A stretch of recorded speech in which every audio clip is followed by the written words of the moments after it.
been speaking about the sensory processing issues that make some everyday situations such a challenge for people.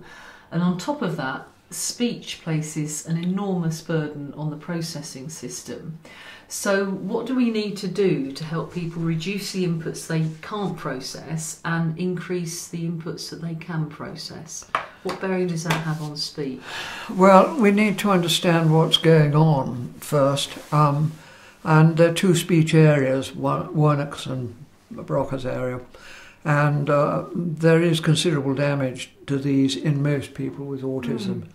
And it's not, recent research suggests it's not just Wernicke's or Broca's area which are damaged, or both, but it's the traffic between them which isn't getting through. So it's another problem of connectivity.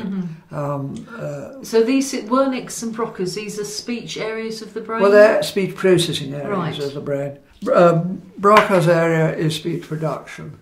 Wernicke's is basically understanding. But in fact, there's an awful lot of traffic in between them. Between understanding and production? No, between the two areas. Right, yeah. And that's getting interrupted as well. And sometimes we can bypass this deficit by using objects of reference. Now, people think objects of reference is sort of an early stage and you must move on to using flashcards and so forth. But in fact, for some people, objects of reference offer a bypass route to the speech, and it may be essential to go on using this. You can use some speech as well, but they can be a real way around the block. So the object of reference is actually an aid that helps somebody around that block. And you can feel it. Yes. It's the fact that you can actually feel it. Yes. Which is so important.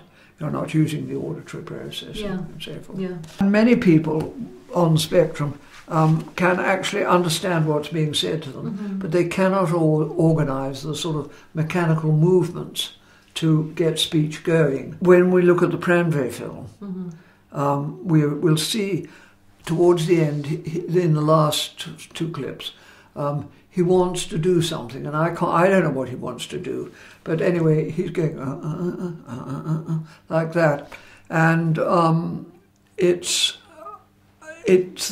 what he's got there is the rhythm, and what happens is when you want to produce speech, you've got, I think it's about 11 stages or something. I don't know whether they all are, but one of the very early ones is rhythm, and you can hear him getting the rhythm of what it is he wants to do. He's never spoken except to say, "Where's Charlene?" which is what the turns into "Where's Charlene?" So he's got the rhythm of "Where's Charlene?"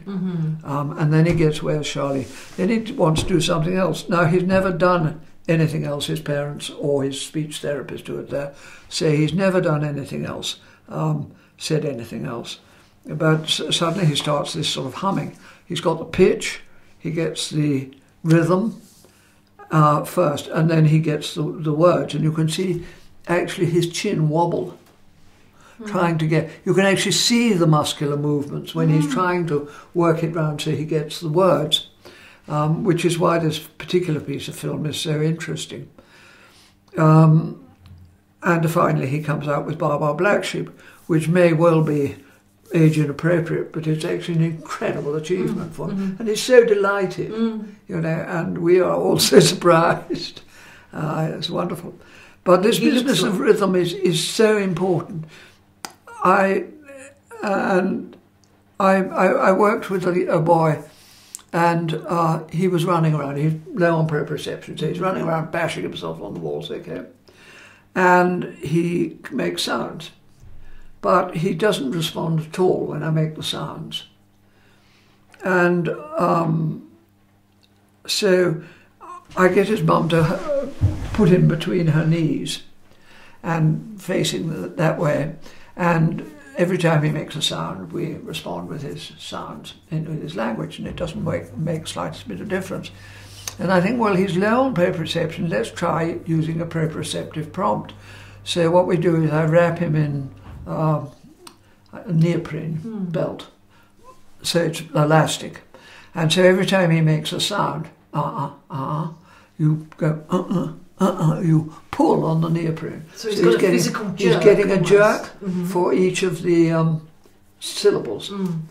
And he turns round to her and he smiles at her and he looks at her full on, which he'd never done before. And then he puts his fingers on his lips and puts them on her lips. And of course, you know, everybody's in tears, basically. But he's... I discover later that he's had glue ear. And I think that he probably has never learned that the sounds he makes can be used for interaction. So for him, sounds have always been internal. Yeah. And it was only when we gave the jerk, which is synchronous to his movements, that he was able to relate them to a way of interacting with his mum. So this is another lovely example of two senses being so close together that actually feeling my words makes me, my sounds, makes me understand how I can use them. And in fact, one of the possible situations here is synesthesia, because what they think now that synesthesia is that the wiring is overwired. It goes from one sense to another, and it's getting passed from one sense to another remarkably easily. And they think that that's what's happening there.